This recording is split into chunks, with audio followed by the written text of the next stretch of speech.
always needed time on my own. I never thought I'd need you there when I cry, and the days feel like years when I'm alone, and the bed where you lie is made up on your side. When you walk away, I count the steps that you take. Do you see how much I need you right now? Let's take a child under the age of 15 in Vietnam, for example. If the child's family is poor, he would assume his family has no income and would take on the responsibility to work and support his family. Or his family will force him to work because they don't have any money. Always get me through the day and make it okay. Let's start comparing that. In Singapore, school is compulsory no matter what your social status is. This is similar in Vietnam, but the government in Vietnam is not able to make them go to school. 10% of the 90.5 million do not go to school, which is more than the whole Singapore population. When the children do not get proper education, they have no accessibility to get good jobs, and their children will not get good education in the future. If this vicious cycle repeats itself, the number of people who are poor will multiply like cells in a human body, thus leading to poverty.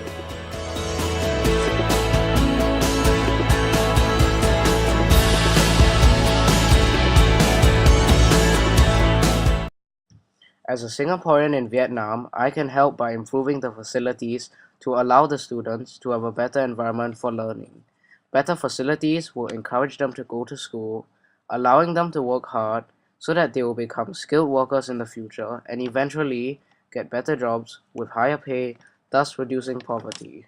Or, from the Vietnamese government's point of view, while encouraging students to go to school, they can introduce the Work for Reward, Reward for Work scheme. Similar to Singapore, it encourages the local students to work hard while their parents at the same time get subsidized, also known as meritocracy. The skilled labor of Vietnam can also help in another way. Vietnam has an advantage that other countries do not have. It has a prime location as Vietnam's Mekong River links to other countries like China, Cambodia, and Thailand. Therefore, Vietnam can set up a trading port near the Mekong River, and this will increase trade between Vietnam and other countries and benefit Vietnam's economy.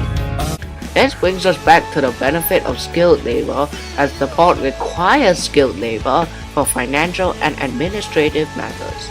Therefore, the problem of the lack of education must be resolved in order for the problem of poverty to be solved.